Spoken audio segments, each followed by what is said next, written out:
तारीख थी 13 अप्रैल 1919। शाम के करीब 5:30 अमृतसर का वो मैदान जहां बैसाखी की खुशियां मनाई जानी थी।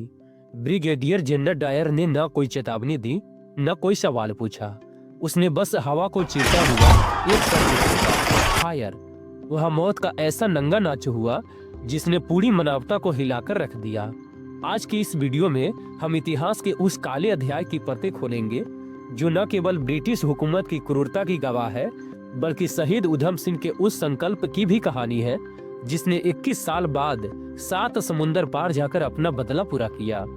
लेकिन सवाल यह उठता है कि आखिर वह कौन सा कानून था जिसने पूरे देश में आग लगा दी थी।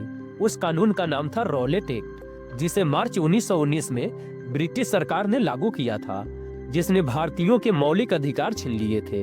यह एक ऐसा कानून था जिसमें बिना किसी वकील, बिना किसी दलील और बिना किसी अपील के किसी को भी शक के आधार पर जेल में डाला जा सकता था। पूरे देश में इसका विरोध हो रहा था।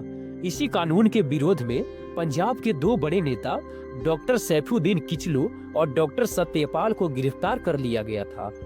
अमृतसर में तनाव का माहौल था, लेकिन 13 अप्रैल को बैसाखी का त्योहार भी था।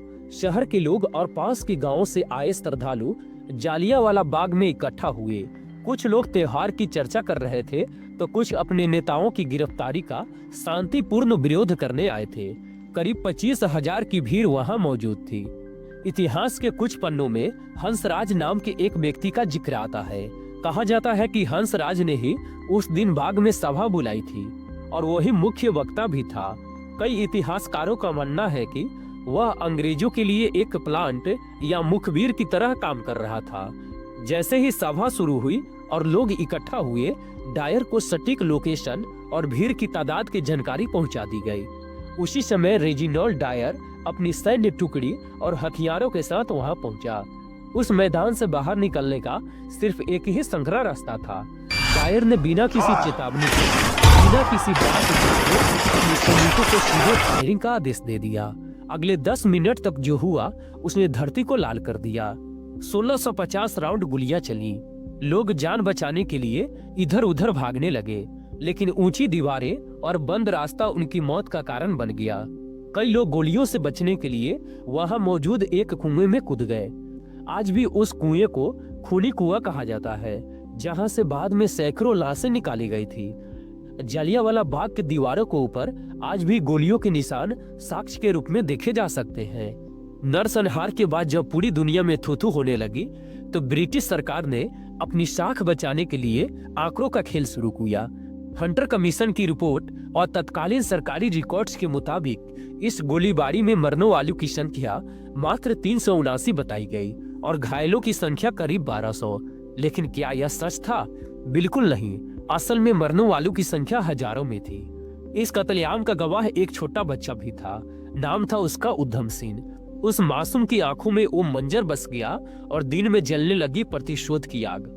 हालांकि मुख्य अपराधी जनरल डायर की मौत 1927 में बीमारी से हो गई, लेकिन इस नरसंहार का असली मास्टरमाइंड पंजाब का lieutenant governor Michael O'Dwyer अब भी जिंदा था। उधम सिंह ने अपना नाम बदलकर राम मोहम्मद सिंह आजाद कर लिया और कई देशों की यात्रा करते हुए मजदूरी करके पैसे जोड़कर 1934 में लंदन पहुंचे।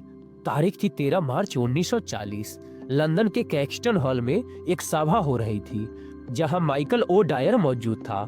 उधम सिंह एक किताब के पन्नों को पिस्तौल के आकार में काटकर उसके अंदर अपनी बंदूक छुपाकर ले गए थे। जैसे ही मौका मिला, उन्होंने ओ डायर पर गोलियां दाग दी। उन्होंने भागने की कोशिश नहीं की। उन्होंने गर्व से अपनी गिरफ्तारी दी और कहा कि उन्होंने अपना 21 साल पुराना वादा पूरा किया है। 31 जुलाई 1940 को इस वीर सपूत को फांसी दे दी गई। दोस्तों, जालियांवाला बाग की वो दीवारें और उन पर गोलियों के निशान आज भी हमें याद दिलाते हैं कि ये आजादी हमें कितनी बड़ी कीमत चुकाकर मिली है। यह कहानी सिर्फ एक नरसंहार की नहीं, बल्कि उस अटूट संकल्प की है जिसने साम्राज्यवादी ताकत को घुटने टेकने पर मजबूर कर दिया। अगर आपको यह जानकारी प्रेरणादायक लगी हो तो वीडियो को लाइक करें और हमारे उन शहीदों के सम्मान में कमेंट में जय हिंद जरूर लिखें।